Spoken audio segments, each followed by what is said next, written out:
So something has been bothering me about Trump's campaign. So guys, I wake up this morning and then I'm thinking, I think Trump is tanking his own campaign. And I come to this conclusion because he's making moves that don't make sense, especially being that this campaign for him, this election year, is a high risk, high stakes election. And after the attempted assassination,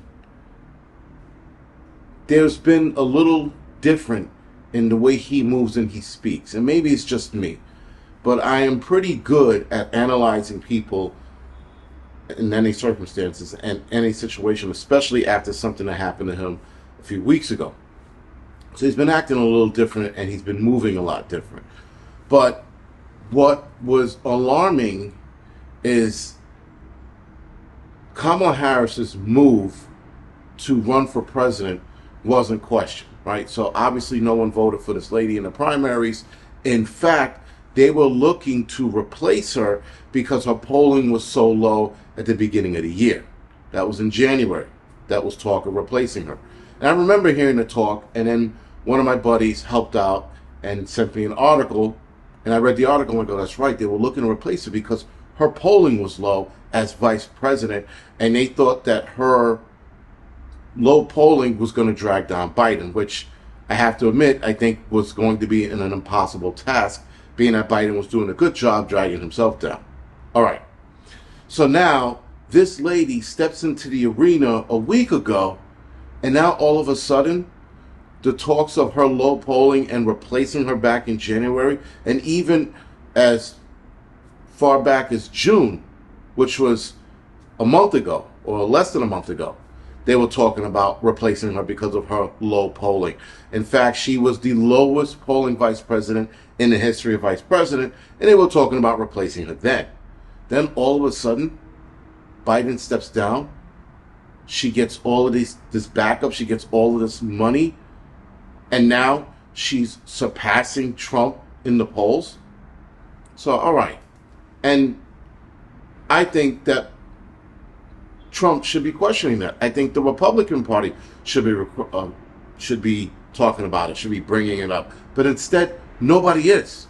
Nobody's bringing up these points. In fact, my same buddy brought up a fact that Steven Crowder was talking about, Louder with Crowder. And he's like, how does this lady who has all of these issues and no one voted for in the primary just steps into the arena and go, bitches, here I am. Sniff my vagina. You're going to vote for me now. And that's it. We're just going to vote for her. There's no, and I know that I'm pretty sure that they couldn't do the primaries again, but it doesn't make sense, guys, that somebody this bad, as of earlier this year and June, up to June rather, is now leading Trump in these fictitious polls. And I think a lot of these polls are fictitious, but still, the Republicans are not questioning it. Trump's not questioning it.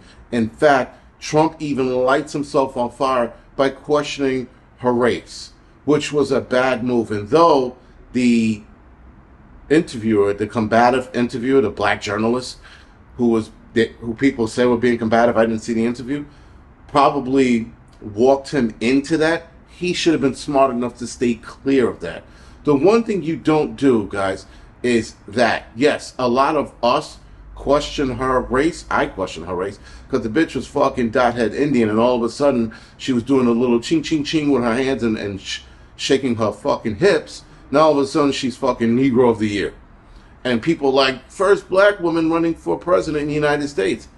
Now she's black. But before, she was always about East Asian, which she is. She's half Indian, half Jamaican. And to boot, she's West Indian, right? And she doesn't claim that. She claims to be black, which is a election tactic, if you will, or a campaign tactic, that all of a sudden she's black. You're Jamaican, right? And you're East Indian. You should be running a 7-Eleven, not running for president, because that's how bad she did in the polls and approval ratings. Anyway, I think Trump going into that conversation or even questioning it was lighting himself on fire. Secondly, and more importantly, he picks J.D. Vance as his vice president, a guy that no one heard of. And I thought at first, I was like, all right, that's an interesting move. He's a younger guy. But so is that Vicky guy, the other Indian dude, this kid, right? He's young and he's smart. Everybody knows who he is. He was running for president. He had the tact to be a vice president because he's that smart, and everybody knew who he was. And I thought when he was going to announce his vice presidency, it was going to be this guy for sure. A lot of us did. But instead, he picks this fucking nobody. To me, that's tanking your campaign. You're picking a dude that no one knows. You're picking a Marine who was, what was he in Iraq or whatever it was? He was some kind of current affairs or media affairs unit. So he wasn't in combat at that. And people keep saying, oh, he was a Marine. His military service status doesn't mean much in this arena. It means much when you're like a combat veteran or special forces, or you did something, you know, great. That's like firefighters, for example. There are firefighters who go to certain houses in the city that don't see fire. And they go there because they don't see fire. But they want the title of New York City firefighter. But they're not in houses where you actually get involved or you go to constant fires. They're in places where they might see 1 or 2 fires a year versus places that see thousands of fires a year. You get it?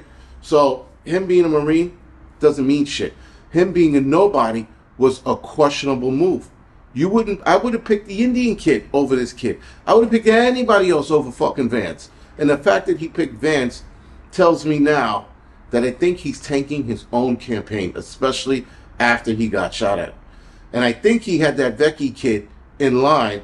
He got shot at. Someone said something to him, and he was like, Vance. Nobody knows this dude. We'll just keep it interesting. And Vance has a questionable fucking past. You need somebody with a clean record, a clean past, somebody they're not going to question. There are people who are voting for Trump that questioning J.D. Vance, the J.D. Vance pick. Something isn't right, and I'm 1,000% sure, guys, now more than ever, that Trump is tanking his own campaign. Because with the Vance thing, the Kamala Harris race thing, there are things he needs to stay away from. Granted, we all know that Kamala Harris is full of shit. You don't have to give into it by questioning it on live TV. And you don't fall into it with a combative fucking journalist. You don't give into any of that shit. The stakes are too high for that. And he's falling into that trap. And then he picks an unknown. And even when I went back on J.D. Vance's X account or Twitter account, there wasn't anything great about him. Nothing done other than that book he wrote, which I didn't even know was him. And that book was made into a movie, by the way. So, all right, that's where you want with. You want with a guy who people barely saw the movie and barely read that book. I mean, I heard it was a hit, but I never heard of the book. I saw the movie come out, and then I was like, oh shit, they did a book on it. I didn't know that book was based on him. Still, not the point. You had an excellent vice president pick, and you went with this dude. Something isn't right here. Something is very, very wrong. Anyway, guys, this is The Angry Prepper. Thank you for watching the Angry Truth channel.